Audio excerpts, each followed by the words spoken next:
must be our goal and our guide. And all that we strive for as a human family, dignity and hope, progress and prosperity, depends on peace. But peace depends on us.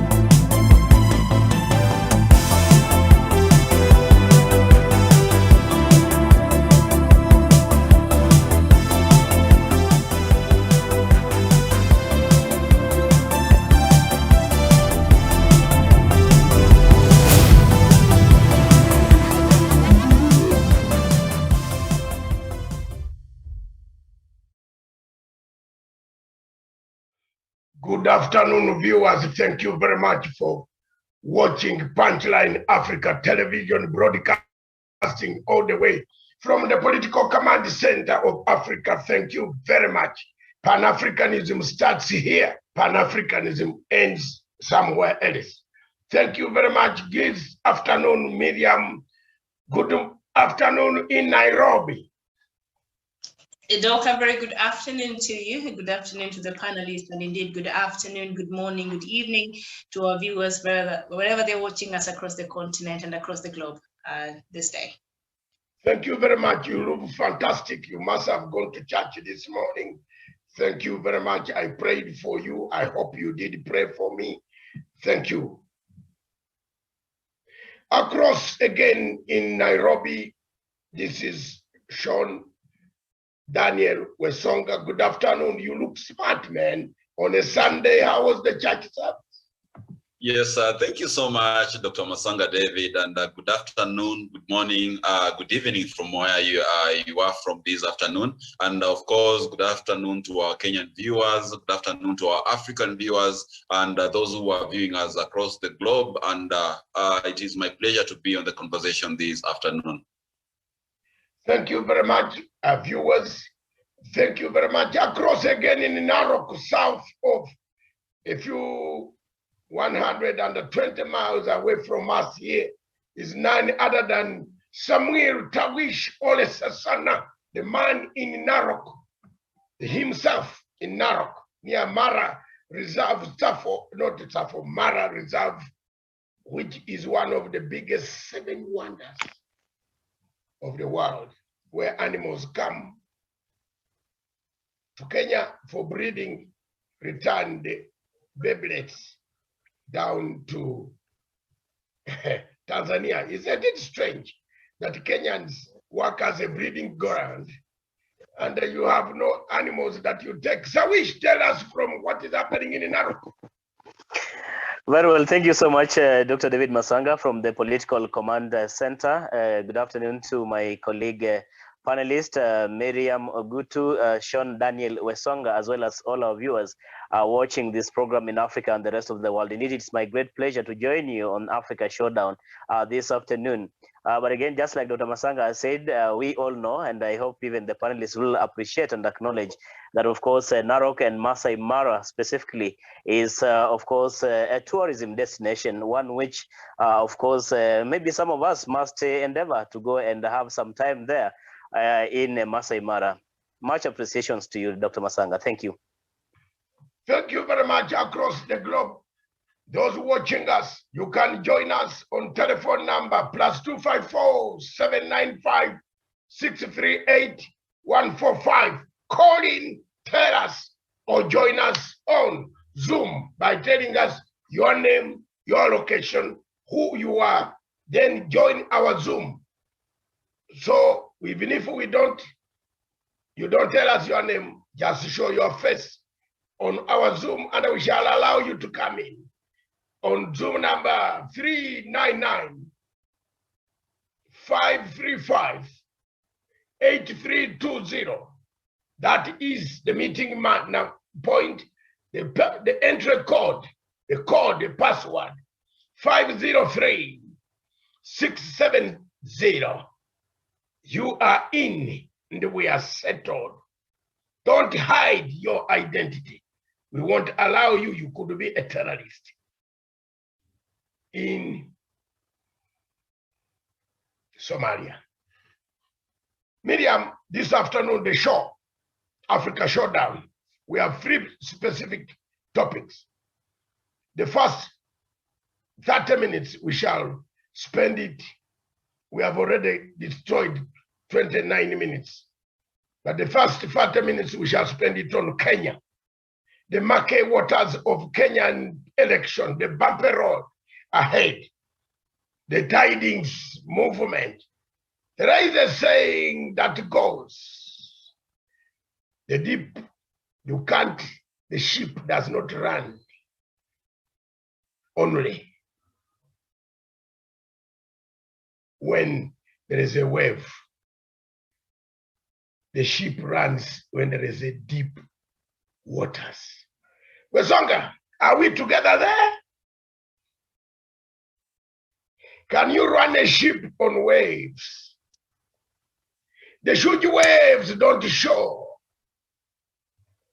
The huge waves don't show the depth of an ocean.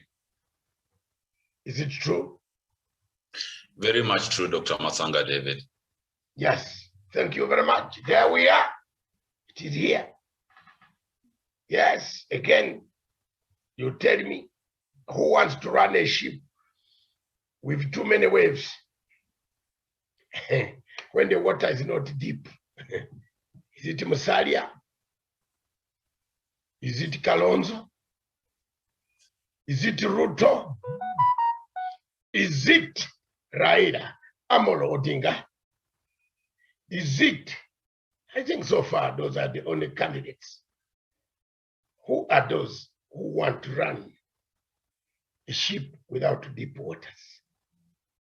Back to Miriam in the studios across CBD in Kenya, our beloved sister, who has actually been battered by on the men in the studio.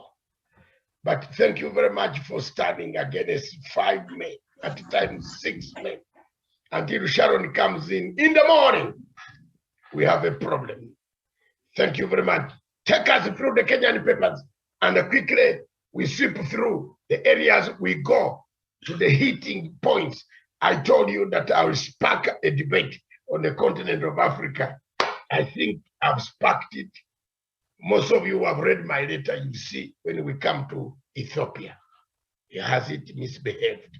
But for now, take it away, Miriam. Very well, Doc, thank you so much for that introduction. On the Sunday Nation, the main headline on the Sunday Nation this afternoon, Raila, I will walk in Uhuru's footsteps, securing the legacy, riding the handshake wave and cheered on by thousands of supporters. ODM leader assures the political base of President Uhuru Kenyatta that he will not rock the boat even as he threatens to jail the corrupt. The stories on page 4, mix of politicians and technocrats in Ruto polls a team. That is on page 5. And as One Kenya Alliance differs, Kalonzo complicates 2022 arithmetic with the Yatta declaration. So that is what we have on the front page of the Sunday Nation. The Sunday Standard, Raila's grand show stars the mountain. ODM leader launches his presidential bid in Mount Kenya with a grand return to Thika, the venue that announced his entry into the national stage and declares he is ready to deliver for Kenyans, and that the DP route has failed. That is on page 8. As Kalonzo makes the Yatta declaration, you'll find that on page 9. A flashy banker now living among Buddhists. That is on page 4 and 5 on the Standard newspaper. And sibling rivalry rocks DP Ruto's camp. That is on page 14 and 15. And terrorism, the mother of slain Dusit attacker speaks. That is on page 13. So that is in a nutshell what we have on the leading newspapers this afternoon. And then after that we'll come into the African topics, where we shall look at Ethiopia. Is it behaving badly? Somalia, a tone between UAE and Qatar, and then we'll conclude our conversation in Mali, where the match against the French ECOWAS. We'll see what's happening there in Mali. But in a nutshell, that is what we have on the papers and what we will expect after the Kenyan stories. Thank you very much, Miriam, some you can now allow the person who came in by TNT. I know the person. She doesn't need to, or he does not need to put up the video. I have got the details. So when can you allow that person back to should make a contribution or listen to our conversation? Thank you very much, viewers across the world. There you are, Miriam in Kenya. Daniel, what have you picked up? Briefly, point by point, the newspapers, Miriam has delivered them here. We are here. We are not there. You can see my maps here: Kenya, Uganda, Tanzania, Somalia, and Ethiopia today.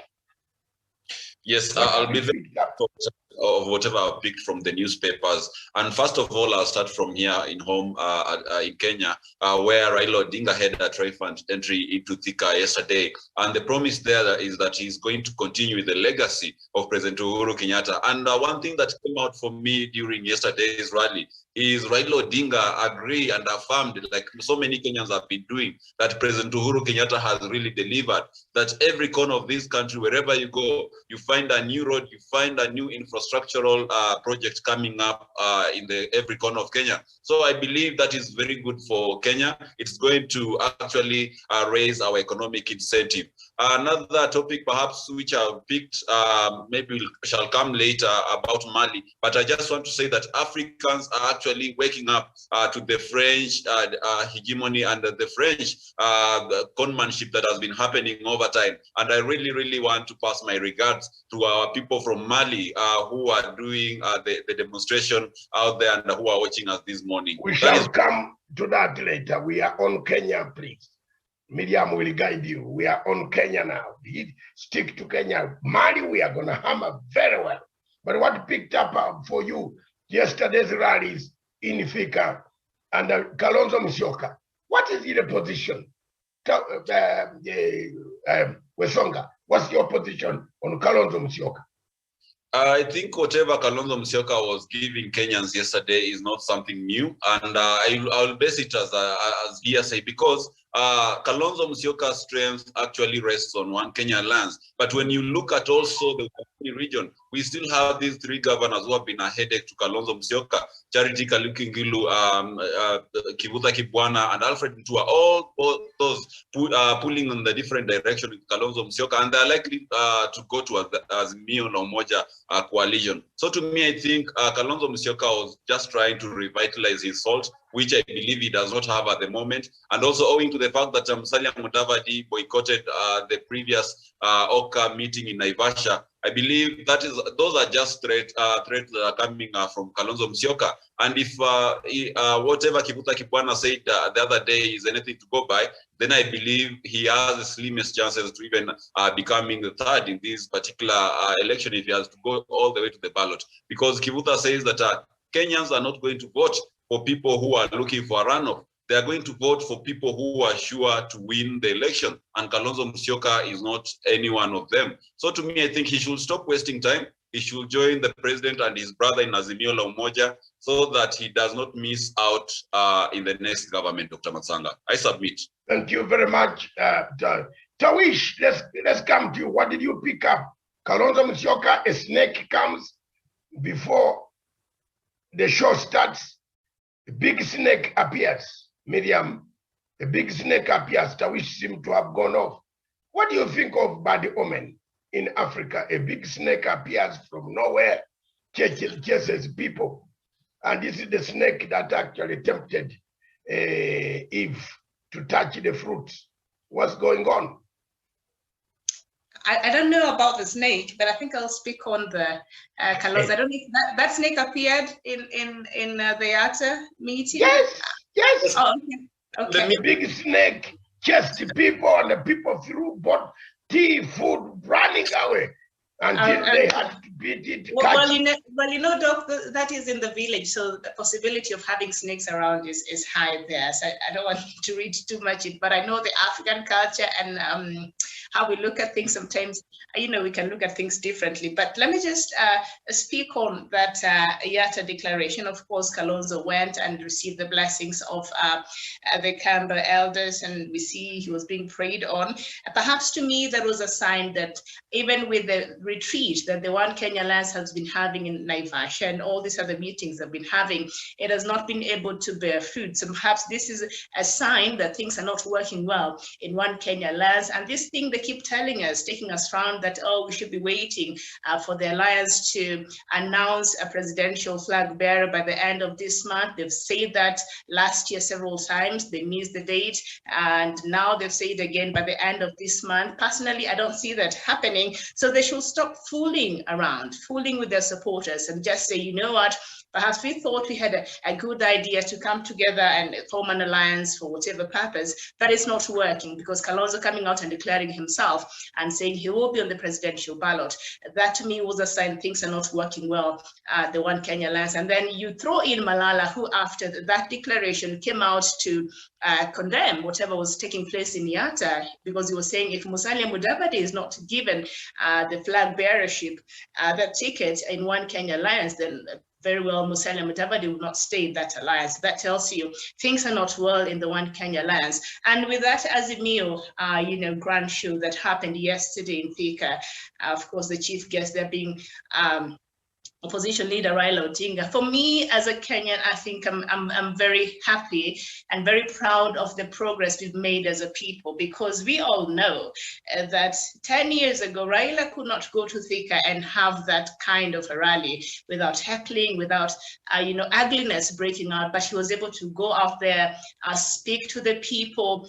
There were no incidences of people, bringing chaos or things like that, or any levels of intolerance that we've seen being exhibited before. So I think we are slowly maturing as a people, and I'm sure not everybody that showed up in that Thika stadium agreed with Raila or will vote for him, but they stayed there and they were respectful and they did not cause any chaos. I think this is something that should be emulated going forward in the rallies that we're expecting to see in the coming days, because we're heading towards an election. We want to see Kenyans being tolerant across the country. We want to see, if you don't agree with the leader who's coming at your place, if you feel you can't contain yourself and you have to go there and cause chaos, please don't show up. And you can show up even if you, maybe just to listen to what it is, their agenda and what they're selling to you. And at the end of the day, you'll make that that decision to vote them or not, but at least give that respect to every Kenyan wherever they are coming. And I think I was so proud, of us as a people and how far we've come with our politics. I think that is what stood out for me yesterday as I was watching that rally in Thika and whatever else that played out yesterday. You're muted. We can't hear you at all. Thank you very much, Miriam. It is very clear now that there will be 3 horse or 4 horse, because I don't see either way. It will not scuttle the bills that are in Senate, because all of them at the end of the day will come back to senses very soon when the campaign starts. And the political strategist will say that this is just, showing that I also have something. You can't just take me with nothing.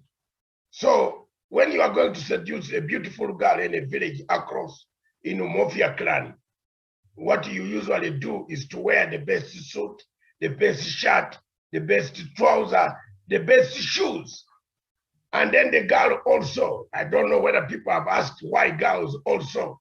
Yesterday, the Deputy President Ruto's son, I congratulate him because I was one of the few parents who was very worried about his nature of life and his life. But yesterday he made something very good, which has impressed me, that he wedded. So you see the colors that were worn by the bride to be and the bridegroom to be. Well, those colors indicate you want to seduce. So what Kalonzo and Musalia Mudavadi and the others, Wetangula have write him off. He has no people. Everybody in Wetangula's place has gone home. Wetangula is a Bukusu from Butiru in my country. And the people, the real leaders of Babukusu are from Wamarwa and Natembeya. I know the clans of our life. Because I come from the home of Umukuka, which is the leader of all Luyas across the whole entire region. There is nothing that the Luyas in Kenya can do without coming to us, William. Take that fact, put it in a bank. They come to us to ask for permission before they can even do marriage ceremonies. If you do marriage ceremony without coming to my clan, you have a problem that wife or you are marrying will not be able to stay in the house like Wesonga has done already. He came for blessing. So let's be honest. Yes, it's true, it's there. So the clan that mans the politics of Luya is the Wamarwa, the Wamarwas, the Musinde Muliros. You see, look at all of them, Musinde Muliro, Wamarwa, the Tembeyas. That is the clan, the core clan of the Luya people. And when they say it all goes down up to the question of Wangamati, in Bungoma, in Webuye, all down. And then it goes to Marikisi, where the man who stole money for maize with Jacob Juma, what Waruke, that is another clan now. Waruke and Wetangula cannot see eye to eye because they come from two different sub-clans of Luya community. So all this medium, left or right, is just putting on value to have added value. That I am from Yatta, a snake came and welcomed me. Now, it came to my compound. Miriam is taking it lightly, but a function in my place where a snake appears, it says you have too many enemies. That is it. That's how we interpret it in my Luya community. And these enemies have even come here. So the snake could not stomach even staying in under. It came out to show you that the people coming here are not with you. So if I were Kalonzo, I would not have even taken a declaration. Because in African culture at the moment, Kalonzo has killed himself. And a catastrophe is about to happen. You will see. And they ask me that. Put it, not the date. You are my diary ready. You take diary. Put that down, Miriam. I want to see you right. Put it down. Very soon, a catastrophe.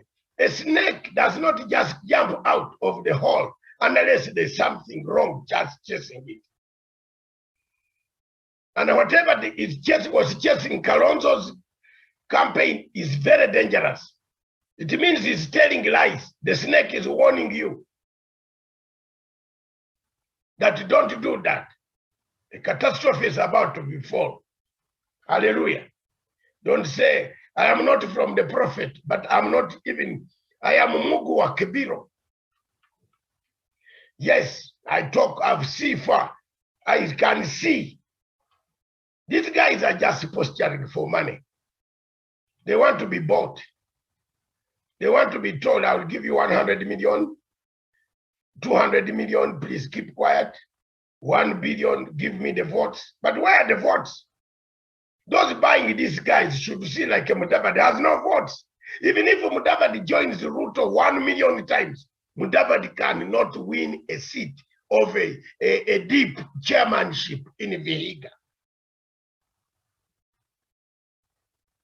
I have told Kenyans, and I'm one of those who does not care. I say it, I'm not saying hate speech. I'm saying the truth. Miriam does not hate speech. He can't win a Germany's deep position in the vehicle because he eats alone. He's stingy. He's looking for money to be bought. Even when you look at his face, it is showing when he's talking on journalists. It's betrayal. He is not sincere with himself. Then he has been joined by another one called Sakaja, who doesn't know where he was born and where he belongs. You know, it's very bad. It's for me, I don't want to say things here that can, you know, it's really embarrassing. So all this, what they are doing, you see, immediately Kalonzo was swearing in, or was getting a declaration. Mr. Buteregao's play, we call him Mr. Drama. Drama man called Malala started denouncing Kalonzo.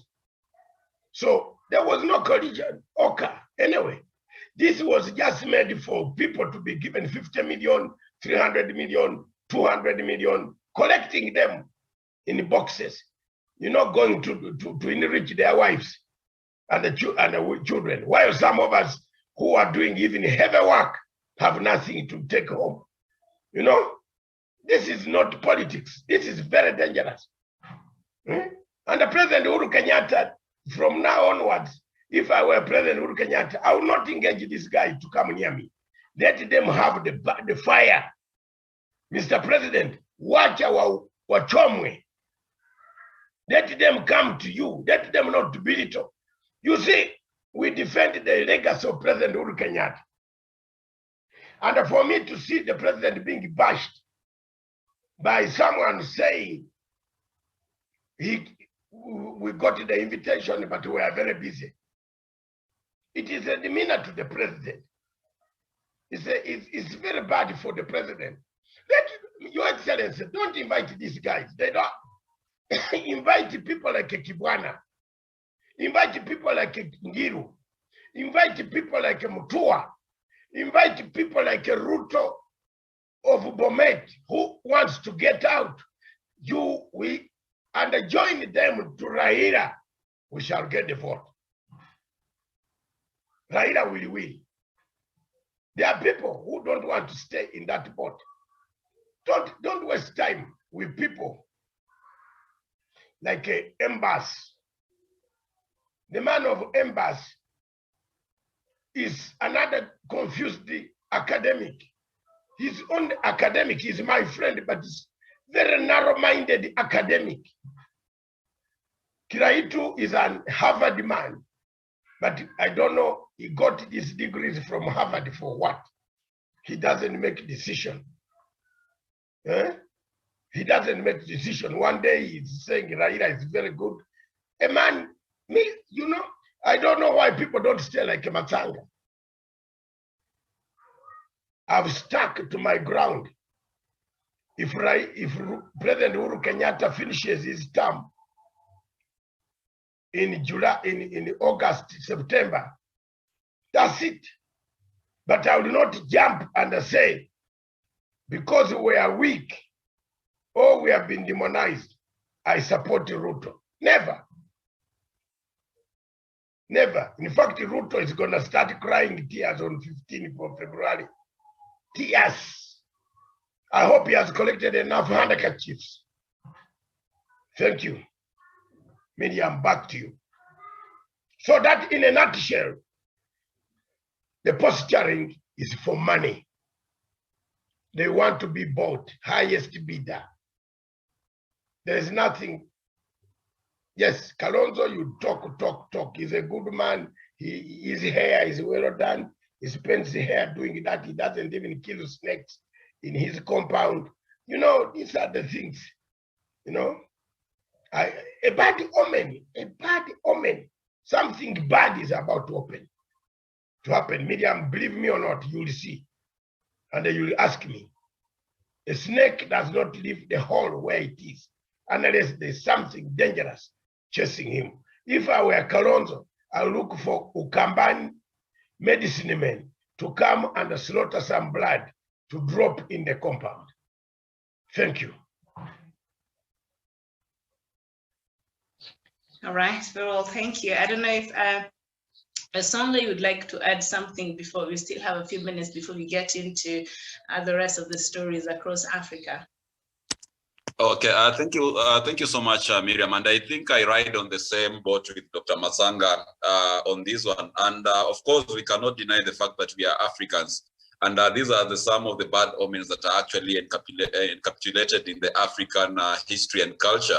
So for me, for a snake to just wait until you have this big social gathering, and then instead, these are animals which are mostly afraid of the human presence. So for it to just run and slip into the crowd where the guests are sitting, I think there's something a bit maybe queer that is in the offing. And therefore, Kalonzo Musyoka should actually not be coerced or maybe pushed to vie for presidency, whereas the numbers are speaking otherwise. As someone who is trained in the field of mathematics and economics, I believe in numbers, and they say numbers do not lie. So let Kalonzo Musyoka sit down and be able to evaluate his Ukambani numbers. You remember in 2013, when Uhuru Kenyatta had extended an olive branch for Kalonzo Musyoka to come and form government with him, the grapevine has it that one of the key things that did not make the coalition agreement to come to fruition is because Kalonzo was actually requesting for much, but the numbers in Ukambani weren't as much adding up. So therefore, it could not actually be equal to whatever share that he was asking for from the president's side. And therefore, you realize that before he could know it, William Ruto was on board and they formed government. So that is the same thing with even Azimio la Umoja coalition. They should realize this early enough, because as Dr. Masanga says, even if Kalonzo Musyoka was to be paid 5 billion or even Musalia Mudavadi, they're not bringing much on board. And more so, these are people who some governors from their backyards have already eaten into their vote baskets. So whichever side they are going to go, it means their impact is not going to be as much as maybe it would have been some few years ago. So let them smell the coffee and wake up, or else they'll continue spending most of their time again in 2022 up to 2027 into the cold of the opposition. I submit. All right, yeah. Doc, and there has been some arguments being made after some parts of the speech that Raila made yesterday. What I heard him to be saying is, because he took us back to some of the things that the vision they had with the former president Mwai Kibaki, that President Kenyatta has been able to implement. And so he said that he will continue with some of these projects that President Uhuru Kenyatta has started, and he will continue in that regard. So he said he will continue with President Uhuru Kenyatta's legacy. And so some section of Kenyans, started coming for him, thinking that now he perhaps is not very clear about manifesto and what he wants to do for Kenyans. And so he might continue even some other things that perhaps might not be in the best light in the Jubilee government. Did they perhaps misunderstand what Raila was saying? Look, Raila said he will follow the footsteps of what President Uhuru Kenyatta says, because they are the only two people who had what we call a handshake. They are the only people who embraced, who want unity of purpose for this country. Azimio la Umoja is unity of purpose. If we don't have unity, Miriam, our topic on this section of Kenya, what does it say? What does it say? Read it and see. The topic is very clear. Mm-hmm. Shaping towards a Murky election. Yes, we are shaping towards a Murky election. And Raila Odinga and Kenyatta said, let's have first a BBI. William Ruto with his William Ruto with his bankruptcy, political bankruptcy, because that is not a hate word. Political bankruptcy, myopism, lunatism, rejected Azimio la Umoja BBI. He said there is no need of changing the constitution, because if you change the constitution now, it will catch a thief. Who is a thief? Who has stolen people's money here? Who dishes people's money and lies to them? that I will give you 50 billion. He has been nicknamed Mr. 50 billion, Mr. 50 billion, Mr. 50 billion. Wherever he goes, does he have the money where he has stocked it? I see the route of Uganda closing, narrowing, that he cannot take Mr. Ayadin. The only thing that he can have are shirts made in Turkey that he's wearing around and changing every day. But I don't see Ruto impressing anybody or having the muscle to bring 50 billion. Where will he get it? Where will he get it? It's nowhere. So the most serious thing that one can misunderstand is to misunderstand Raila. Raila's position yesterday was BBI is a must, and Uhuru has told it will be a dream that has just put on hold. It will come back next week. This week coming, I think, is it 18th? The BBI, the Supreme Court is beginning to hear. On when is it? If I'm not wrong, it should be 22nd, if I'm not wrong. Yes, this week, like a Friday, the Supreme Court will start hearing the BBI petition from the High Court filed by the Attorney General and others. So you never know. It could come back and pass, and the court could direct that the implementation start now. So we are not yet out of the woods. And once the Supreme Court says there is nowhere else you can go, maybe in the African Court of Justice, that does not deal overturn national jurisdictions. It only cements them in any case anyway, Miriam. So for me, Raila was only straightening the record straight, that they wanted these things Ruto did not want. For example, Ruto does not want people to fight corruption, because 3/4 of his people who follow him on the podium have cases with DCI. So would you like to have corruption law? No. So that they are mistaken. Those who we can correct that. Raila's strategies are very many. In fact, some of them are doing pro bono like me. I'm doing a pro bono job to correct such of those. So there is no worry about that. Raila and the unity. Me, where unity is concerned, Miriam, as you receive from the next phase we are going to. When a person becomes disunited, writes things that are not worth, I don't deal with them. Thank you. All right, Doc, and I think that marks the end of our topic on Kenya this afternoon. So perhaps now it is 2 minutes past 3 p.m. and that ushers into our African topics. And we do have 3 African countries to look at this afternoon. And we shall start with Ethiopia, where the new United States envoy to the Horn of Africa, David Statsfield, and Assistant Secretary Molly Fee will visit Sudan and Ethiopia next week. Amid continuing crisis in the 2 African nations, the American officials will also travel to Saudi Arabia. And of course, the government of Ethiopia had sent a letter to the World Health Organization accusing its Ethiopian Director General of misconduct after his sharp criticism of the war and humanitarian crisis in the country. Tedros condemned Ethiopia's blockade of international access to Tigray, saying that World Health Organization had not been allowed to send any supplies to the region since July, noting that the UN agency had access to Syria and Yemen even during their worst conflicts. And of course, the Norwegian Nobel Committee, which awards the Nobel Peace Prize, said on Thursday that Ethiopia's Prime Minister Abiy Ahmed, who won the honor in 2019, bore special responsibility for ending the bloodshed that right now is still ongoing in Tigray.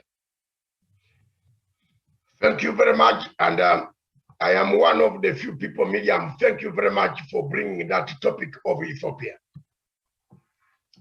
I want to make a statement.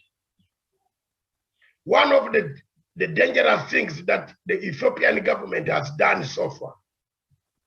And I believe those who gave him the Nobel Prize are going to remove it, because he took part in the massacre, the killings, the destruction of human lives. He ordered his Islamists friends from Turkey, Somalia, Eritrea. They killed people. I'm going to be very, very candid. And on Wednesday, I'm filing the first petition in the Old Bailey in London. Should the Prime Minister of Ethiopia ever pass through Heathrow Airport, we need him detained for human rights abuses. I'm making that statement very clear. On Wednesday, I will file the first petition in the Constitutional Court of the United Kingdom, seeking orders that should Dr. Abiy Ahmed ever pass the territory of United Kingdom, or his plane, or his any leg, the foot, the eye, we need him to be brought down and be tried in the United Kingdom. The law is very clear on international law. Let people listen to me. And they might think it's a joke. Step number 2, again on Tuesday, and we're taking note of this and other people.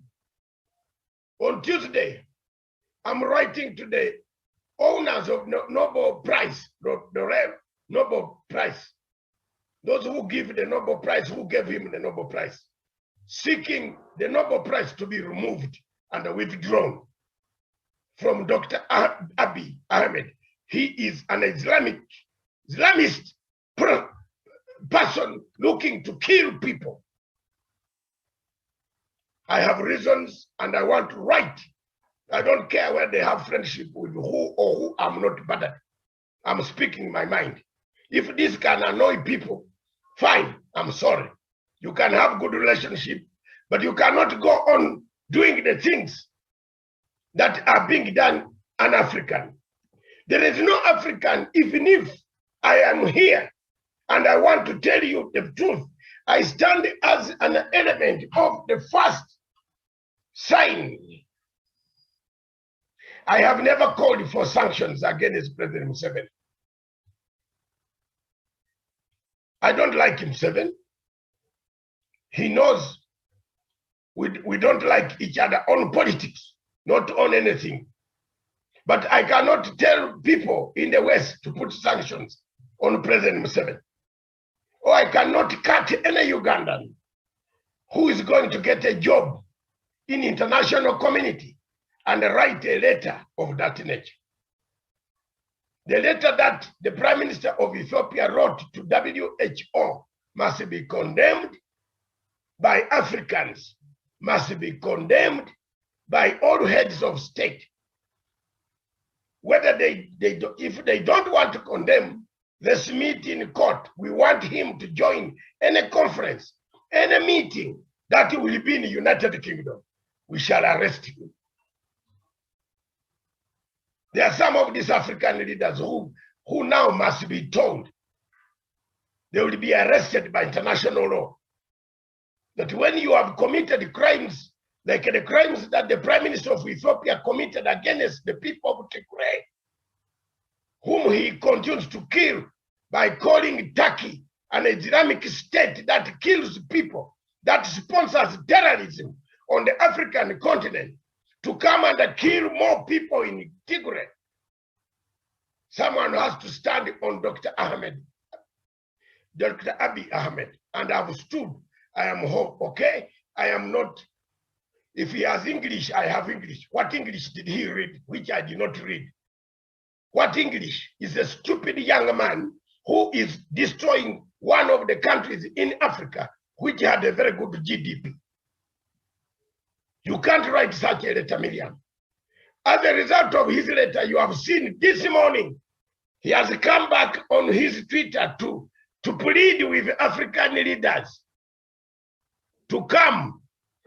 The next step I'm going to do, all African heads of state this week, I'm writing a letter to all African presidents to tell them the dangers of attending a summit in Addis Ababa in 2 weeks' time. That's it. We can hold this summit in Tanzania or Nairobi or anywhere in Africa where we can all go and be free. But most of us cannot be free in this summit when it is being held in Addis Ababa. So I'm going to decampaign the summit. That is all. I am an international activist. And please, if you don't know me and you underrate my action, go slowly on me. Because I will injure you when you don't know. Go slowly. That summit, President Uhuru Kenyatta can attend, you fine, it's up to you. But look at the consequences of attending a summit where another African has written to bring down another African. If the Ethiopian man leaves that position, it will be taken by somebody from Mexico, from America, from Europe. We shall all lose as Africans, Miriam. So those are some of the actions that I'm going to take seriously this week. All those documents, I did not sleep last night. The petition to the oil belly, it will cost me money, but I will file it. I will file it.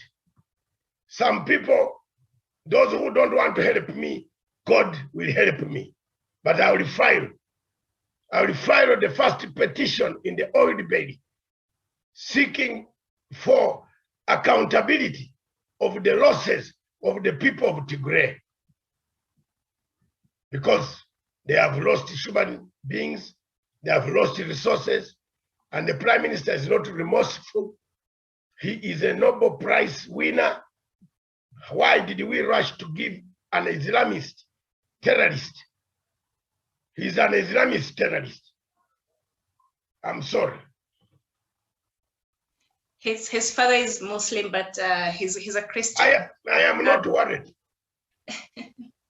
Whether there are traits of Islamism, of terrorism. Don't you see the way he does his things? There are traits. Miriam, you cannot, even if you hated somebody to which level. And by the way, African heads of state who don't know this guy is George Soros. I don't know whether President Uhuru Kenyatta knows this man, or Museveni. They just deal with a George Soros product. This is an outfit of CIA on Africa. That's why you see peace. Immediately he came to power, Ethiopia started breaking to pieces. Because the agenda they gave him is go and dismantle the current Ethiopian system to our benefit, to the benefit of CIA and America and George Soros. When he reached there, that's why they rushed to give him a Nobel Prize. Like they gave Mandela, not to come down, to know that he lived in Soweto, and he left South Africa and still sleeping up to today. And you call me Mandela, Mandela, Mandela, my foot. Yes. Yes. Medium, yes. Tell me Mandela, Mandela. Some people quote Mandela. Mandela what? Mandela left people dying. Mandela left people on the streets of Johannesburg. Mandela left people not sleeping. Mandela left a nation which is coming up, gearing for a revolution. You know, you have seen what is happening in South Africa. It is a place where you look like there is no government. Yet it is a very stable democracy by proportional representation medium. So those are my objections, and I'm going to make them good.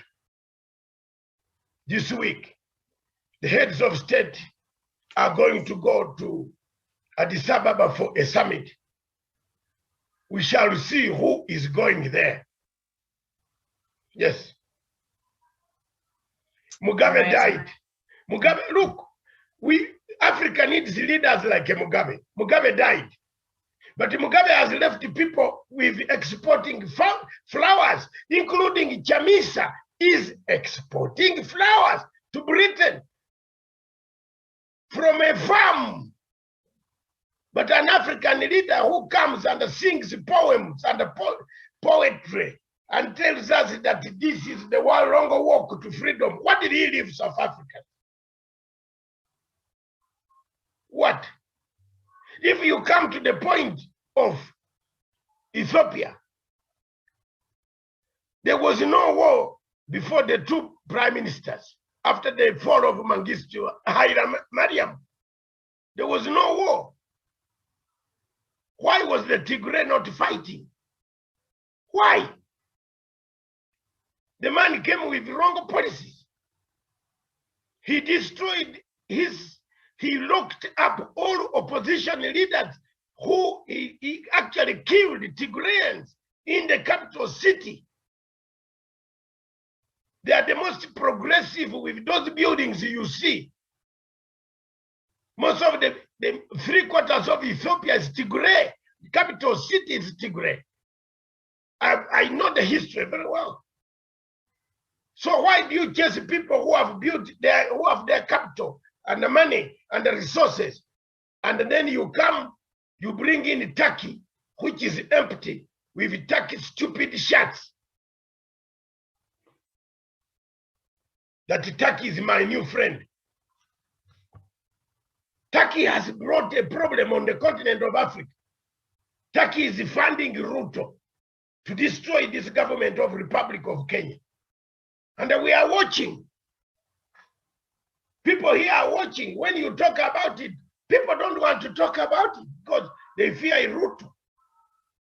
I'm happy that the President Museveni's son is now talking out openly. Yes, thank you, Mohozi. Thank you for talking, because I've been talking and the people thought I was a madman. Now he's talking. Go to his Twitter and you will see. Go. Have you seen Wesonga? Tell Miriam. Go to his Twitter and you see. I am happy. I am being helped by Mohozi to say the danger of Ruto. I told the people and the people did not listen to me. Hey. Whoa. Whoa. I am helped. You know how Matanga survives these things. I'm helped by Museveni's son coming in to say the truth about Ruto. I have been telling people about Ruto, they did not know. They were telling me I talk too much. Someone even told me I talk too much. Okay, okay, now is what Museveni's son is saying on Twitter, too much or too little? Tunauliziana hapa kwa dunia, si ndio? Malipo iko wapi? Hapa. Hakuna kungojea Mungu. Tunauliziana hapa. Miriam, didn't I tell you that Museveni's son, that Ruto was a problem? Ruto was going to bring down the relationship between Uganda and Kenya. Now the truth is coming out slowly, slowly, slowly. From the question of Harun Ayadin, when he took a terrorist to Uganda to go and kill us, saying he's a businessman from Mulimaji. Sure, tell me that Swahili word again. Yeah, pronounce it for people to hear. Yes, mkulima wa matunda wa kisasa. mkulima wa matunda ya kisasa. He said that Mr. Harun Eyadin was mkulima ya matunda ya kisasa. And a farmer of the latest fruit, vegetables, cabbage na nini. Cabbages and what? Of latest. Yet he was a terrorist. Matanga has never recommended a terrorist to Kenya.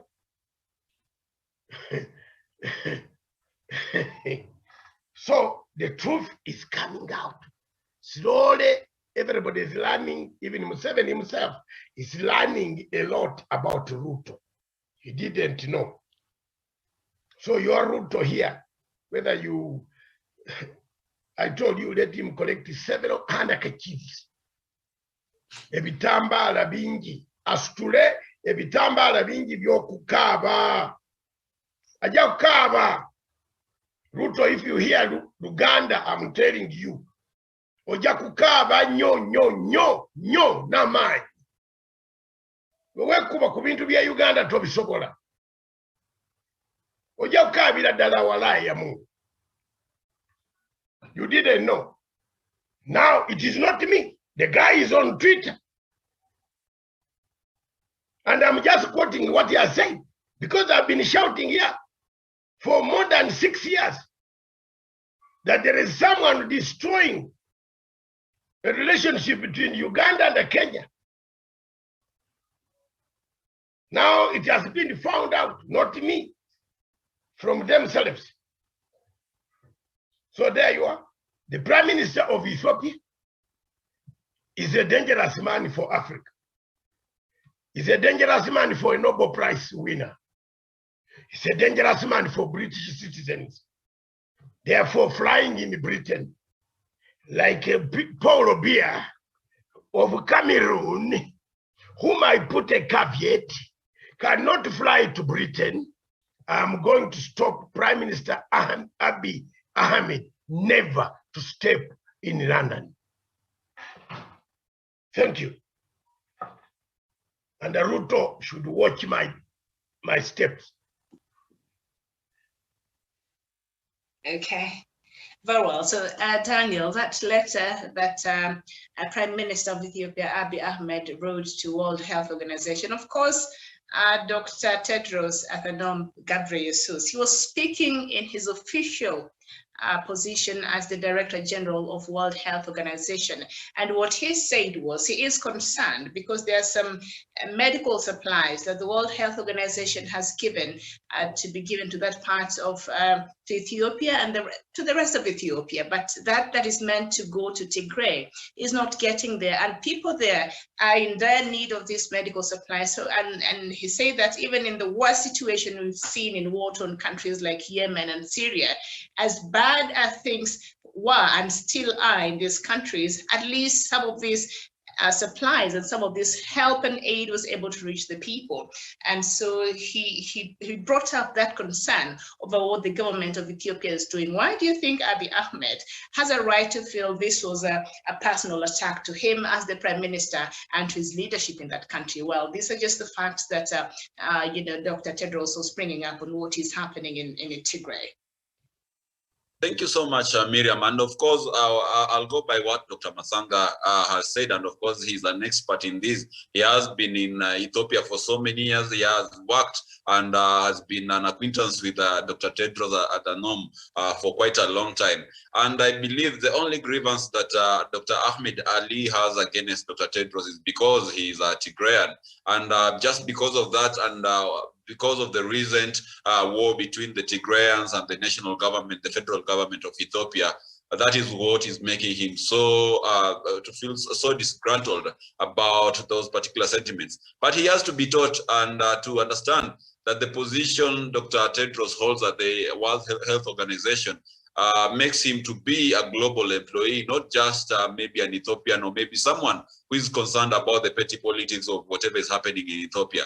But one thing to note Dr. Masanga has been saying that Dr. Ahmed Ali came into power with very, very rudimentary experience about leadership.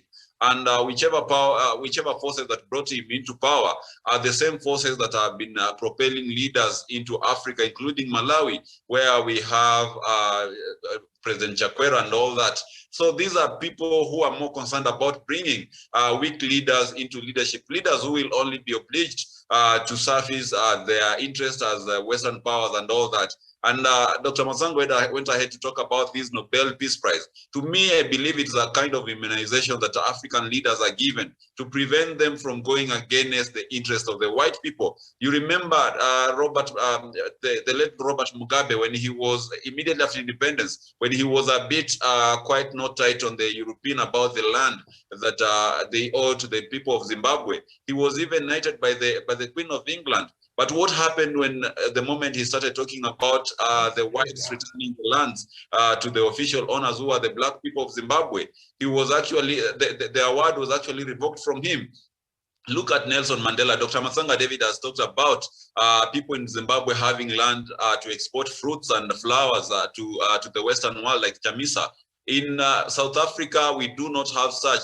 In fact, 80% of South Africans live in poverty, simply because Nelson Mandela, who is the founding father, was so much compliant and perhaps very, very well conversant with the status quo, in that he did not demand the repatriation and maybe surrendering of this property, which belong to the African people, including even positions in government. So to me, I think Dr. Abiy Ahmed is a leader who lacks experience. He's a leader who doesn't understand that Ethiopia is the apart from Nigeria, Ethiopia is the second largest country in Africa with a very, very huge population. And even in the African setting, Miriam, if you have a big family as a big elder, or maybe as a big father in a family of 50 or even 30 people, it comes with a bigger responsibility. And therefore, we need to see Dr. Abiy Ahmed as operating in those realms of responsibility. And with responsibility, you don't go out there actually demeaning one of your relatives or your kinsmen and writing such kind of letters seeking for their dismissal. So therefore, all that said and done, I support Dr. Masanga David on his letter, and I support his call for Dr. Abiy Ahmed to withdraw such a letter from the World Health Organization and to allow Dr. Tedros to do his job without being involved or embroiled in the local politics of the Tigrayans and the government of Ethiopia. So to me, I think Dr. Abiy Ahmed should seek more wisdom from the African leaders. We have to remember also, Miriam, that this conflict in Ethiopia was not solved by the European powers. It was not solved by the Ethiopian government. Rather, it was solved by President Uhuru Kenyatta and other African leaders. And when you look at President Uhuru Kenyatta, how did he solve the long-standing, maybe political rivalry between himself and Raila Odinga? It happened in some maybe private talk between himself and Raila Odinga, and through that the handshake was born. Why can't Dr. Abiy Ahmed also extend the same and learn from those who brokered peace in his country and go to Dr. Tedros and ask for reconciliation and iron out these issues that they are facing? But because he has already shook hands with the King Jong-un of Eritrea, I don't believe he'll be open to having this kind of dialogue, either with Dr. Tedros or maybe any prominent grand leader. And that actually puts the road or maybe the path of peace of Ethiopia in a very, very precarious condition. Therefore, let him note that whatever actions he does, there will always be an equal and opposite reactions from the people of Ethiopia, and that could put the entire country into jeopardy. I submit, Miriam. All right, thank you so much. And so we move on now to our next country, and that is Somalia and what is happening there in Somalia. And right now it appears as though Somalia is torn between UAE and Qatar. And there is a story on the Sunday Nation that has captured part of this conversation. So just allow me to read just a bit of it, and then we shall start on this topic. Now, the role of Gulf countries in Somalia has been debatable for years, as some politicians side with the United Arab Emirates and others with Qatar. Just days ago, clan members in Bosaso, Puntland State, raised a new storm by demanding that the Emirati company running the local ports leave. But the supreme traditional leader in that area, Burhan Mose, and his team said they wish is to see DP World leave. Now that company from the UAE. It is generally understood that Puntland administration of President Said Abdullahi is close to the United Arab Emirates and hence the DP World, that is that company. And the port is just one area, the role of UAE manifest, but the country struggling with the election timeline. There is talk of Abu Dhabi being viewed in political lenses. Early this month, President Mohamed Abdullahi Farmajo and Prime Minister Hussein Roble disagreed over releasing money belonging to the UAE seized 4 years ago. Farmajo publicly opposed an apology and decision by his prime minister to release $9.6 million in cash, impounded on April 8, 2018. It had been shipped in from Abu Dhabi by the UAE government, ostensibly to pay Somalia National Army soldiers. It is not clear if the soldiers at all were ever paid. And government officials said the money was brought in to destabilize the country, although they did not give the intended recipient. Roble issued an apology to the UAE ambassador on Friday. He timed it to the occasion of receiving food aid from the UAE meant for drought-stricken regions. And of course, there seems to be, that's just a bit of one of the many disagreements you've seen play out within the Somali leaderships and which country they seem to be leaning on when it comes to the Arab countries. And this time, UAE and Qatar seems to be at a loggerheads when it comes to and having a hand, even in Somalia politics and perhaps the chaos that we see play out every now and then. Talk. You could start for us the conversation. First of all, before I touch that subject of Somalia, I had a point to make on Ethiopia. The actions of Pol Pot of Vietnam are the same actions that the Ethiopian government is using on the people of Tigray.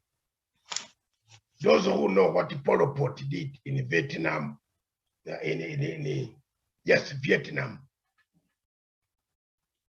you can go back and see the war by Pol Pot was put on trial. So I call upon African governments to look at, it is not being biased, it is true that something has happened in Ethiopia. The war has brought a confusion, but the type of response that Dr. Abiy Ahmed is doing and following is what we have now to scrutinize and condemn. So that is exactly, and we have a Pol Pot in Africa. That Pol Pot is Isaias Afwerki. If he is not brought on trial, in fact, he can't step in India. He cannot step in the United Kingdom at all. So I want to add another one called Dr. Abiy Ahmed. Miriam, I think you have found out what Pol Pot is and try to find out what they did in Vietnam, in one of those countries. It was terrible and shameful. So the actions on this side are not very far from the actions that the Ethiopian Prime Minister has put on his own country. At the same time, he's writing a letter of love for us to love him and love Ethiopia. And we go to grace his killing fields of Asmara, the killing fields of Addis Ababa, the killing fields of all the areas where he has been of Bekele. It is not possible for me. So for us,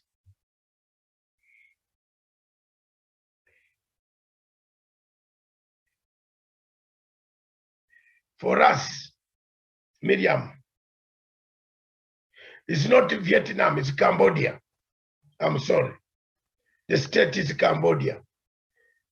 I made a mistake. It's too much knowledge in my brain, so I confused the two. Pol Pot was a leader of Cambodia. The killings that took place in Cambodia, it took time for the United Nations, the international community, to put a Pol Pot on trial. But however long it takes, Dr. Abiy Ahmed must be put on trial. However long it takes, Isaias Afwerki must be put on trial. So if there are people who are going to listen to this garbage to say to fly to Addis Ababa for the African summit, fly it somewhere else. Fly it somewhere else.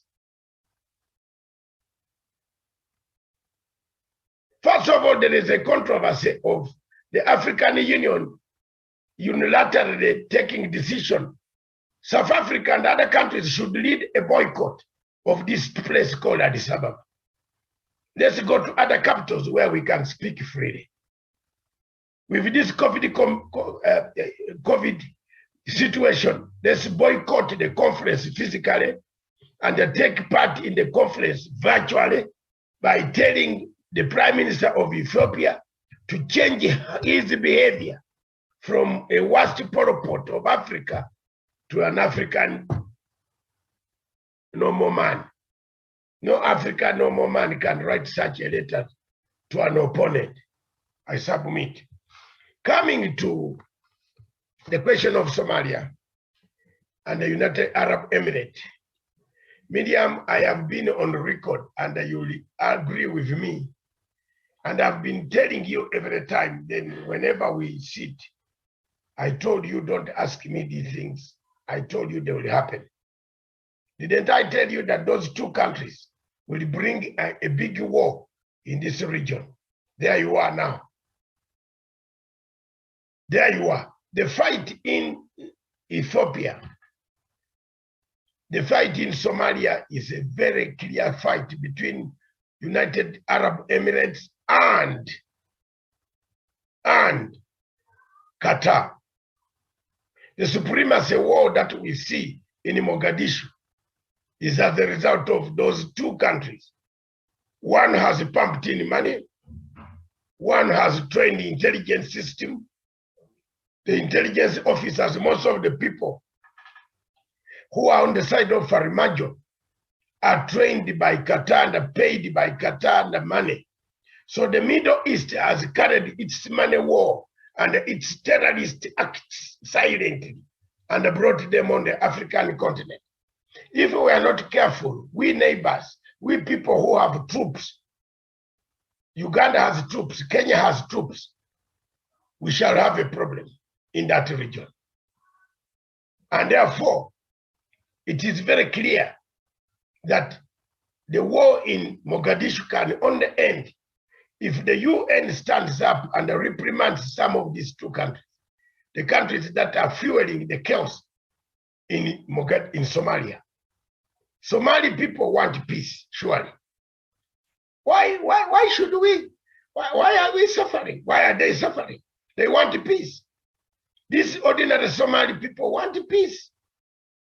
But the country, external influence that has come from Qatar and the UAE, Kenya does not have all the money to pour in Somalia when it has its own economy to look after.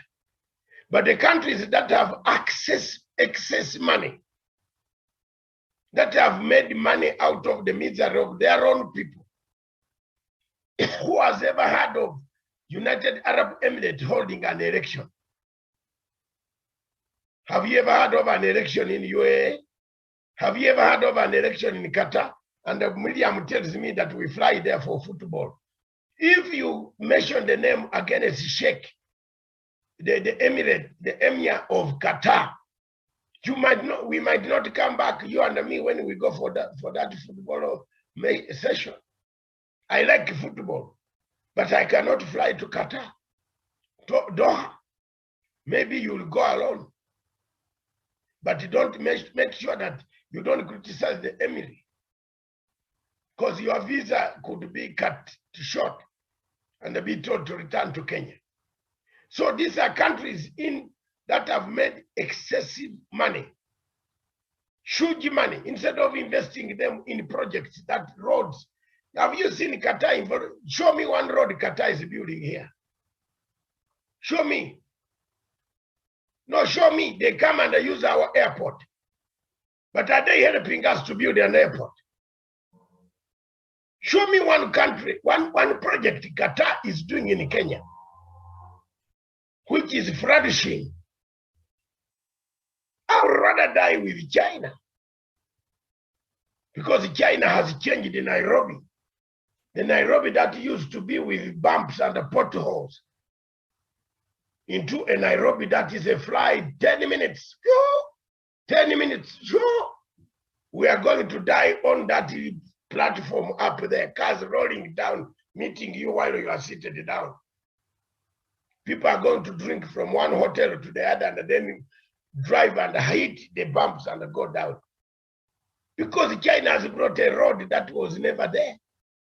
So it's better to die with China, which is bringing physical road. And I'm teaching some people here, governance, some claimants who claim to know, who are mandarins around the powerhouses.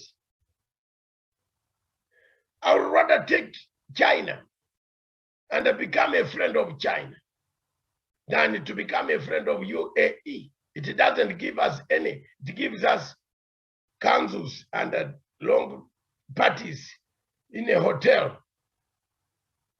What do they give us? Where is the road called, made from the money of UAE? Where? Show me one road. Show me. Where is the United Arab Emirates sponsoring a hospital? Show me. Yeah, Miriam, maybe there is a hospital in Syria. The UAE, they only, and Qatar and such countries, in the wealthy countries in the Middle East, they only invest in countries they have interest in. Unlike the West, the US, Britain, who invest in other countries because of other influences that they seek to have and global domination. They're very specific on the specific countries they want to have their presence in, and you'll find them in Somalia and other countries. And just, Doc, when you were talking, I'm reminded of a story I read online, an investigative piece, that there's another bomb that went off in Mogadishu a couple of years ago, and apparently, or I'll use the word allegedly, Qatar had a hand in that bomb that killed several people, and they do so with an aim to scare, especially UAE. That was the aim, to scare the UAE. So even some of this, blasts we see in Somalia and these insecurities, this country allegedly, they are part and parcel of the chaos, so they would sponsor even Al-Shabaab. Who knows? And that should be a point of concern. And of course, we know the Somali government has been a bit warm towards Qatar, and UAE is not happy with that. And so we see that proxy war and conflict of interest there at play in Somalia. You are right. That bomb was done specifically to warn the world that they can do it. Remember Qatar, all their airplanes, Qatar Airways, they were not passing through UAE and Saudi Arabia and some states in Europe, because they were terrorist groups. They were dealing with Iran. You see, the biggest problem that we have here, Miriam, and tomorrow when you get a bigger panel, let's talk about it. Look, let's talk about it. Look at this. The foreign officers of some African countries have died. I was telling people, Ababu Namwamba is a man who goes to broker deals. And he brokers deals on behalf of Ruto.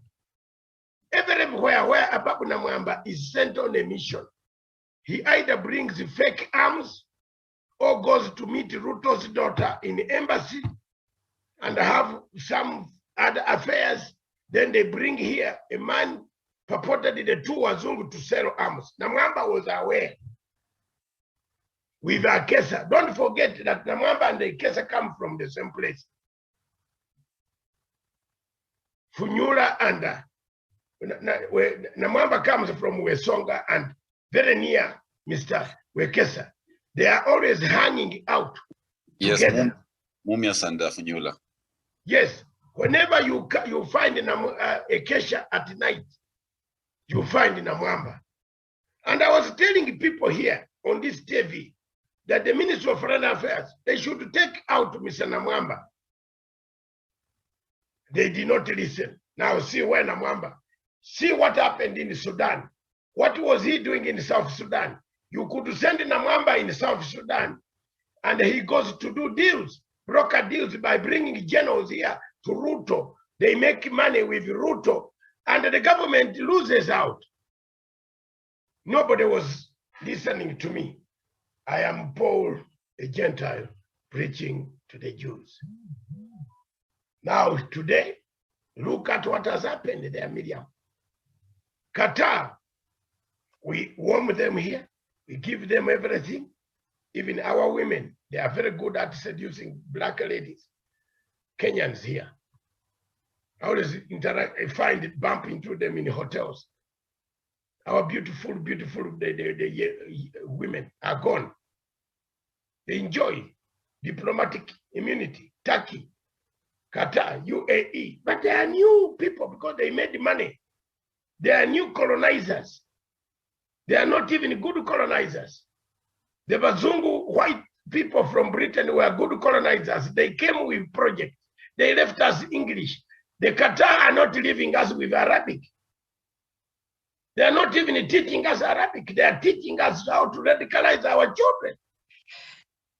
Doc, but when you go to the coast, the Swahili, there's a lot of influence from the Arabic sort of influence at the coast. But I leave that. But what have they done? What have they done? The coastal governor himself, called Joho, went, instead of going to Qatar to collect money, he went to Greece to bring color of blue to paint the city of Mombasa. Am I wrong? Did he go to Qatar or UAE? No. The color, you mean the color is also political now? But there's a point you made. No. Joho, no. Miriam, you have forgotten that Joho announced that they have patterned up. Yeah. The city of Athens.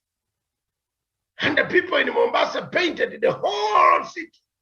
It looks beautiful. White and blue. I love it. Which is the color of Greece. You look at the flag of Greece. Yes, look. If you say the cost benefits from Qatar and the UAE, where are the projects of the coast? When you go to a lot of Greek islands and coastal towns, they're usually painted white and they look beautiful. I think coast with the painting received a new sort of face, and it looks much better compared to the old buildings that appear dilapidated and all that. So, but there's something you said about United Nations perhaps taking action against countries like UAE and Qatar because of the kind of things they do to the rest of the world. And just throw in there the Saudi Arabia.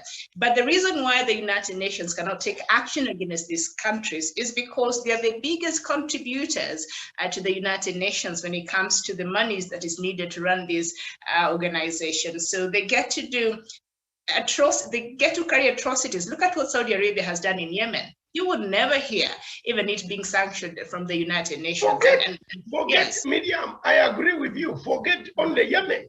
Look at what Saudi Arabia has done to Sudan. Look at Saudi Arabia, what it has done to us. To Sudan, there's a proxy war between Saudi Arabia and UAE that played out in yes, Sudan. Exactly. That is why the envoy, the United States envoy, is traveling to Saudi Arabia and Sudan and Somalia and Ethiopia. What have they done to these countries? What have they done to Mozambique? Look at the uniforms that Al-Shabaab wears. And go and look at the uniform of Saudi Arabia. Have you checked? It's the same uniform. So you tell me how this uniform lives. How does it leave the armory, the stores of Saudi Arabian army to reach Al-Shabaab with new guns? Are we killing ourselves? And we are watching these Arab countries in the Middle East enjoying the fruits of Africa here. Our women, our food, our dry weather, they can go back and enjoy in the sun. Because we have a problem here. They are causing, Kenyan troops are in Kismayo to keep peace. How much money does Kenya lose? Kenyan troops, how many people are killing us in Lamu now? Who is killing us in Lamu? Well, show me one airport that Qatar has done for their planes to land. They use our planes, our airport, to land their planes and get money. There are more United Arab Emirates flights at Jomo Kenyatta. Jomo Kenyatta International Airport. Doc, those are international agreements that they agree on. And no. You can't dismiss. Miriam, they are international agreements. I know what you're saying. They have not invested. But what I said earlier, they will never invest in a place where they feel they will not get the kind of return they're looking for. A place like Somalia right now, Kenya has been there, other countries to try to stabilize that country. So they've seen Somalia is almost stabilizing. So now they've seen opportunities to come in. So that is why they are drawn into Somalia, and perhaps they don't see those kinds of opportunities here in Kenya. So they're in interest like that. Then what is the use of them being here? Daniel wants to say something. Maybe we've kept him off. No, not even to say something. Before he says it, what is the use of these countries being here? There is no need of international obligation. The point I'm trying to make home is we have lost it on international relations. The president has done so well on international arena. He has done so well, but we have not harnessed the results of internationalism. So how would you want the government of Kenya to handle the situation, perhaps between Kenya and maybe UAE? To start reprimanding these people. In what ways? You call them and reprimand it. Miriam, if you have studied diplomacy, an ambassador can be called once. If you are called thrice by the Foreign Office, the next fourth step is to leave. Yeah. So what is it that perhaps the UAE has done to the government of Kenya that perhaps you feel that the government did not act appropriately into? Don't you see the UAE is bringing a war where Kenyan troops are in Somalia? The money, that money, if it arrived amongst the Somali militants, did you know whether the money was going for the militants or it was going for who? Tell me. How many people would it kill? Okay, if they are doing that, what about in Kenya, where there is liberal banking? How much is being poured in here? Media, don't rule out that they could also be sponsoring people here like a Ruto to overturn the same government. Yeah, but you see the money they give in for Somalia, that is Somalia's internal, affairs. We can't really go in. But you are not seeing the point of them. You are not. Are you not seeing the point of Kenyan troops being affected by the money? I agree. Kenyan troops. That's why I'm saying. Yes. We as Somalia and Uganda, we are in this territory, yes, and our troops are going to be killed. Mm-hmm. We need to make a move and ask the international community, why are you allowing the two countries to come to disrupt the peace that we are trying to keep? I see your point, Doc. I see your point. I hear you. Thank you. All right, Daniel. Thank you so much, Miriam. And of course, it is an interesting conversation. And in the scenario of UAE and Qatar, I would like to maybe use a Swahili proverb that says that muhini na muhiniwa njia yao yote ni sawa, which means the one who is being battered and the other one who is battering the other, they're actually the same people, because these are all criminals. The UAE is only fighting with Qatar because Qatar, through working with Iran, is actually undermining the leadership of UAE. And that is the same scenario with Saudi Arabia. But given on their policy or maybe their interest on Africa, they are still also view Africa as an opportunity or maybe a playing ground where they could pull strings so that we do have scenarios that will enrich their interests. That is why you see there have been previously they were funding Somalia to take on Kenya in regards to the maritime border dispute.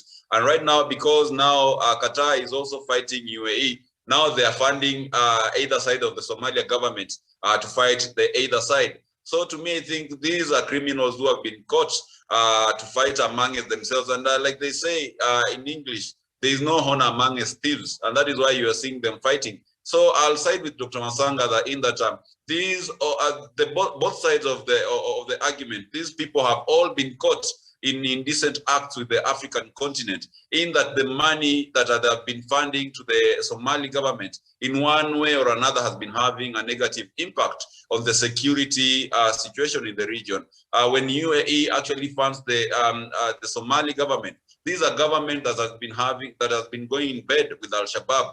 These are government that has been emboldening Al-Shabaab by recruiting former commanders of Al-Shabaab into its intelligence networks. So that makes sure that Al-Shabaab is emboldened. And therefore, when Al-Shabaab attacks even Mogadishu, or maybe if it is exported all the way to West Africa or into Mozambique, it means that it is Africa and the region at large that feel the heat of this money that is coming from UAE. And that is why I believe, just like Dr. Masanga, that we have failed in our foreign policy. We need to call these countries and tell them that whatever they are doing is actually having negative repercussions on the African continent. We need to stop them from pumping more money and more weapons into Somalia, because they are endangering and risking the lives of our men in uniform, both Kenya and Uganda and Burundi, who are in Somalia. So to me, I think first and foremost, they can solve their problems in the Middle East without actually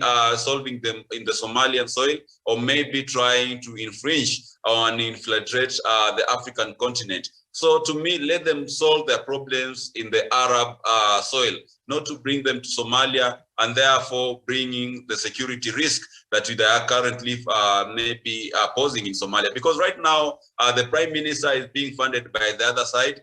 And of course, the Qataris are actually funding the president, Farmajo. And therefore, there can never be peace. And that also works in derailing the progress of peace that Kenya has so much invested in since 2010. And we cannot sit back and watch this happen. The Ministry of Foreign Affairs has to do something. But unfortunately, the man who is there as the CAS and a few unscrupulous individuals in the ministry are working with these foreign powers to actually broker deals and make money out of the ministry. And that is why we cannot be able to win this war. You can imagine a scenario, Miriam, where the CAS for Foreign Affairs, Ababu Namwamba, is brokering a deal with Qatar. The last time I saw him, he was meeting with both Qatar and UAE. And at that particular time, you realize that Kenya is actually in a bruising court battle at the ICJ with Somalia. What impression does it send? It sends an impression that these people are not serious about their borders. They're not serious about their sovereignty. All they are concerned about is money. And that is why we need to do an overhaul of our foreign policy. And to do an overhaul of our foreign policy, we need to start by doing an overhaul of people who are sitting in those offices. And in as much as maybe I might see Ababu Namwamba as my brother, I believe any country will always put the security of its foreign affairs or maybe internal security much ahead of its brotherhood, and also maybe a tribal affiliation or even political affiliation. So therefore, let that be done. Let some heads roll in the Ministry of Foreign Affairs so that we have a policy that will ensure that these Arab countries do not become the dictators or maybe the countries that set the agenda when it comes to peace and security in Somalia and the entire region through their meddling. I submit. All right, and before we move on to the next topic, perhaps I appreciate a few of our viewers. Emmanuel Malual, today you're saying you're watching from Eldoret, and Pambo, you're saying you're watching from Ambazonia. James Friday, thank you for watching. And Ayor Sodit, you're saying you're watching from California. Alfonso Sokoli, you're saying you're listening and watching from Maryland in the United States. And of course, Robert Boyne, thank you so much for finding time to be with us this early evening now, 2 minutes to 4 p.m., but this afternoon. So thank you so much. And I know in the US it's morning now, so very good morning to you. And thank you for tuning in, Doc. There's something you'd like to add on the issue of Somalia before we move on to some breaking news coming from Somalia. The Somalia government spokesman was attacked, wounded by Al-Shabaab a few minutes ago. The wounds are not life-threatening. He's in the hospital. That's the breaking news coming right now from Mogadishu on my wire. The second news coming from on my wire is the former President Keita of Mali, who was overthrown by the military junta, has died. So he was actually sick. Yeah. You remember what I told you? The next he left, phase, he went, yeah. I told you a few weeks ago that they allowed him to go for medical treatment. Yes. But then I told you was now the next phase is announcement of his death. Because they are dealing with Russian polonium-210. Thank you. Okay. Listen to Mugo Wakidiro. Polonium, you can look up their medium, but I told you, didn't I say that Keita is being allowed to go for medical treatment in Saudi Arabia? Yeah, that's what the junta said. Allowed him to go, yeah. Yes, they allowed him to go. But I said on that same day, and you are the one on that topic, I said he's going to die. Because they are dealing with, the Russians have come, Ukrainians have come, like the Ukrainians who are talking of Rutos, who are now keeping Ruto, and the other Russian whites. There are so many whites around Ruto's farms, and the houses in Sungoi. I've got the information, so let me pass it here publicly. Yes, what are these whites doing on Ruto's farm?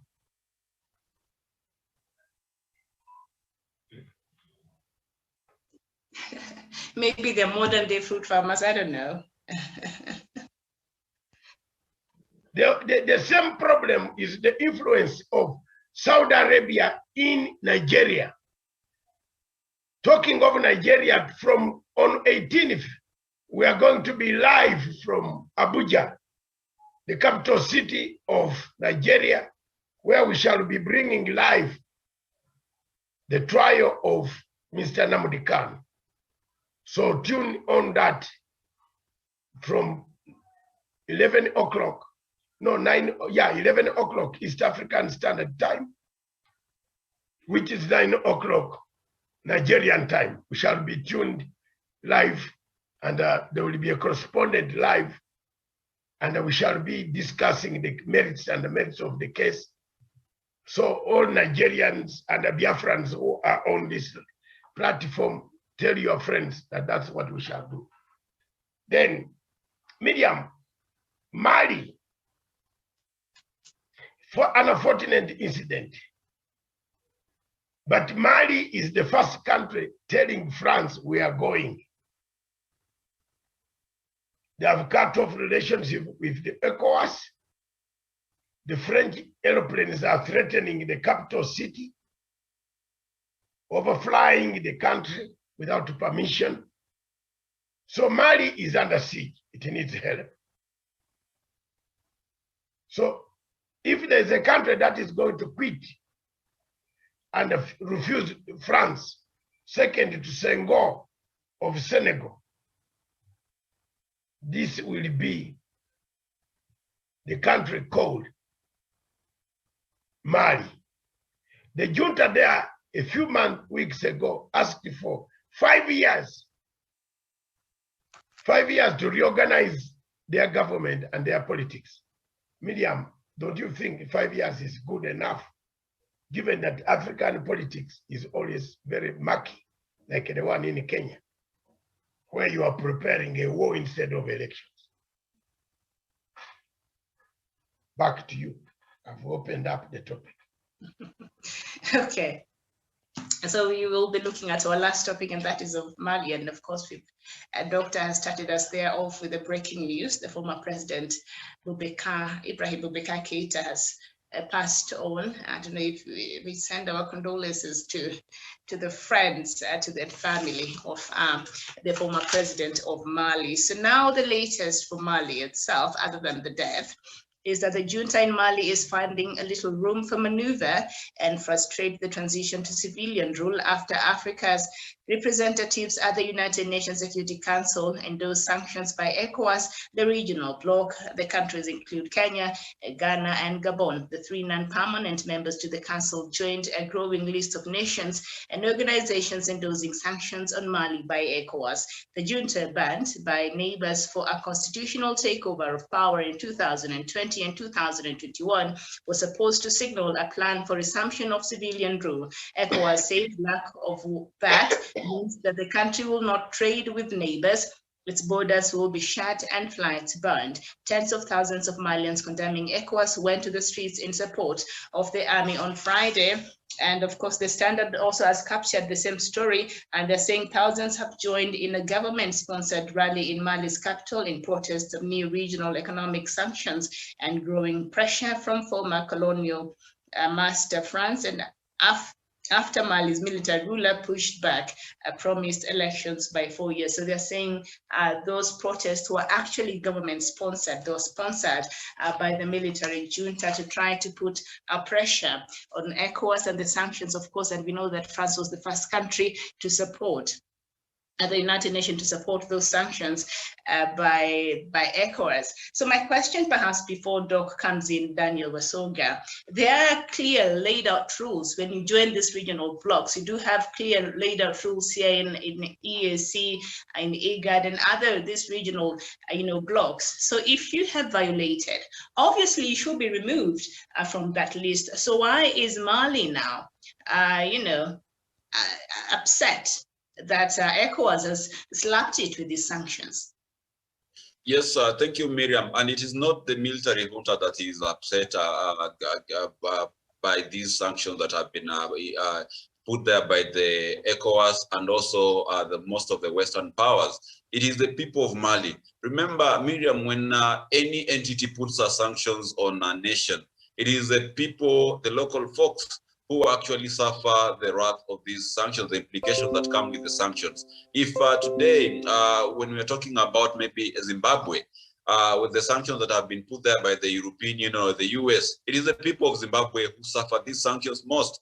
When you see maybe the Western powers putting sanctions on Libya, it is the people of Libya who feel the heat. And when you see people coming on the streets in Bamako, these are people who have felt the heat of these sanctions in Mali, and therefore they have a right to speak against these sanctions. They have a right to stand against the French hegemony in West Africa and tell them to their face that we are tired of your neocolonialism. We are tired of your discriminatory sanctions against our country. And I really want to laud the people of Mali towards this, because you realize, Miriam, when you look at the coups that are happening in West Africa, they have some common tracks. They have some, you can track them to something. And this something is that they are happening in Francophone countries, countries which are either colonies of France, or maybe countries which adopted French as their national language. So therefore, that tells you that there's a sinister motive in all this. There's a driver, something which is actually brewing these coup d'etats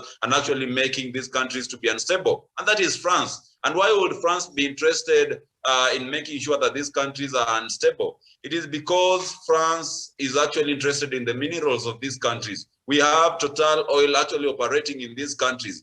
Whenever you watch, Miriam, perhaps these demonstrations, It won't take you a minute before you see a tanker with the Total oil maybe written on it passing by maybe in the behind the scenes. So to me, I think France is the biggest violator of human rights in the African continent, and this is because of its interest. It brings up these coup leaders hoping that they're gonna oblige to the terms and conditions of continue to be puppets. But no sooner do they maybe have the government in its fold, they realize that these coup leaders are actually concerned about the welfare of the nation and not the welfare and the interests of the French people. And therefore, that is why they sponsor coup within coups in these countries to ensure that these coup leaders do not maybe continue having their way and say. So to me, Miriam, I believe Mali is showing the rest of the Francophone countries the way forward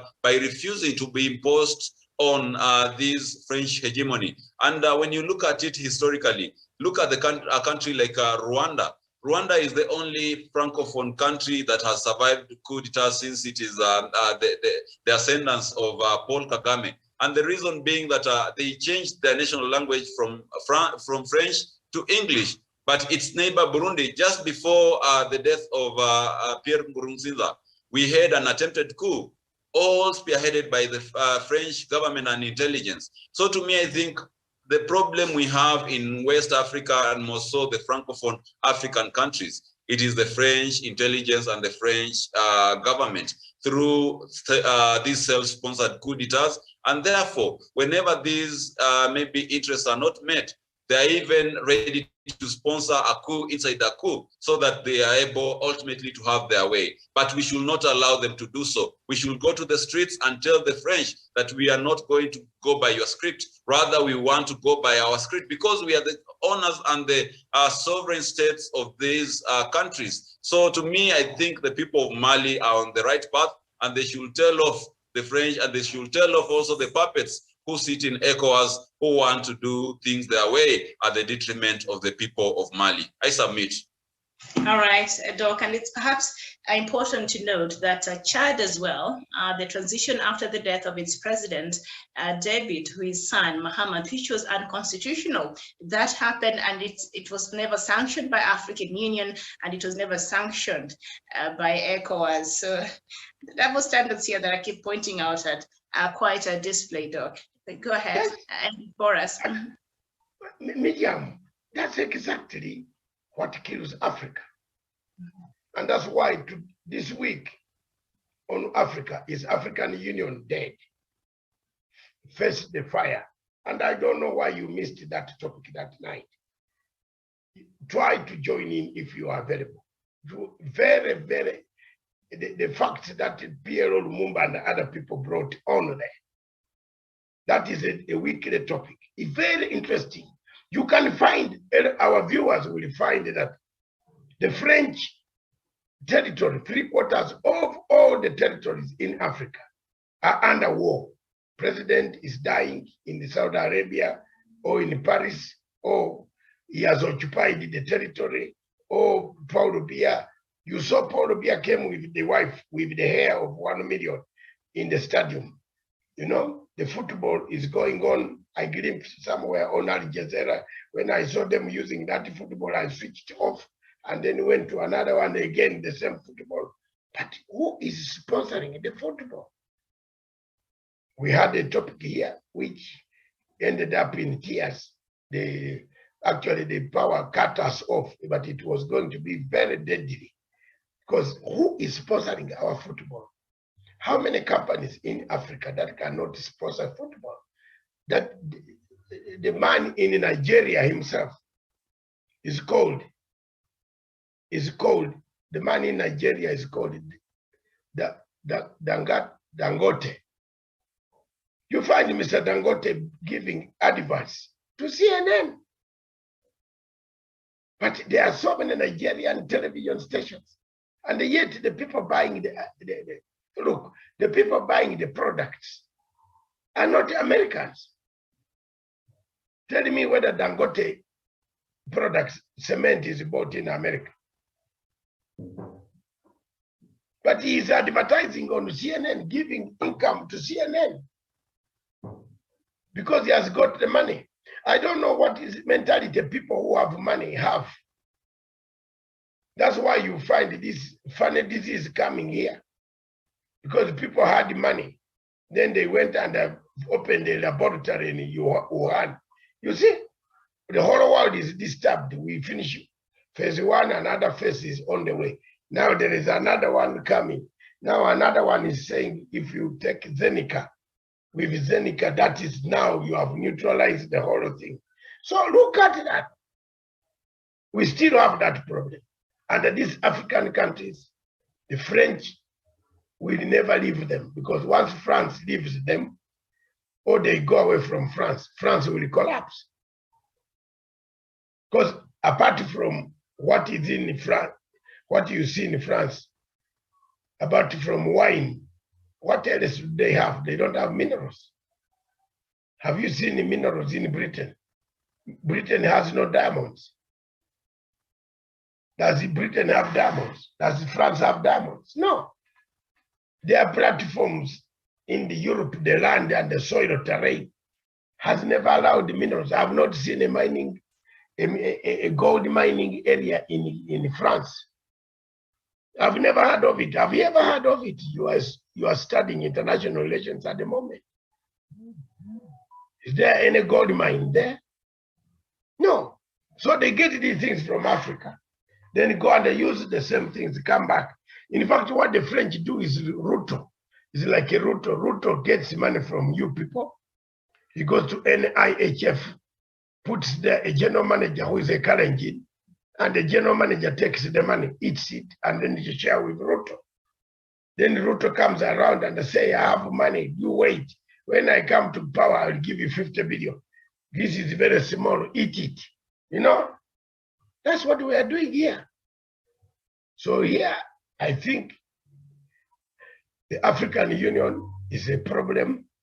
The French are a problem. The countries in Somalia, the two countries are a problem.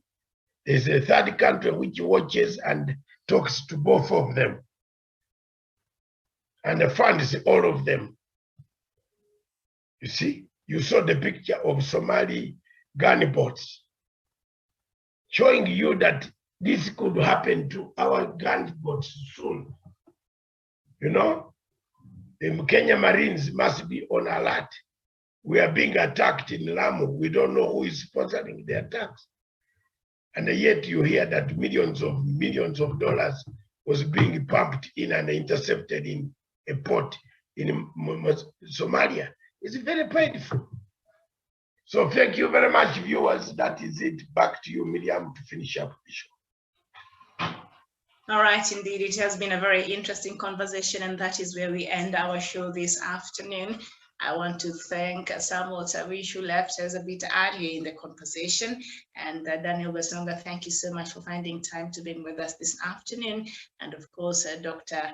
David Masanga, thank you so much. So we look forward to having you tomorrow, God willing, for other news making headlines across Kenya and indeed across Africa on our daily show, weekly show, Kenya and Africa at a glance. Thank you so much. My name is Miriam Ogutu. Thank you for watching, and bye-bye for now.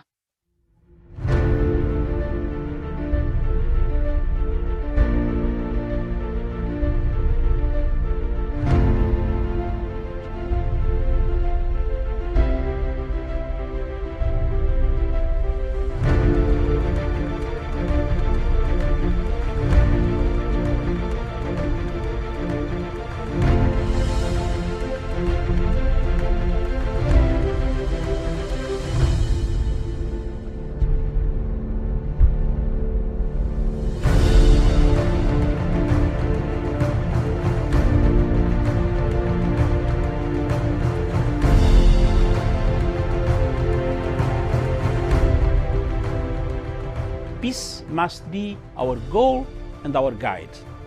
And all that we strive for as a human family, dignity and hope, progress and prosperity, depends on peace. But peace depends on us.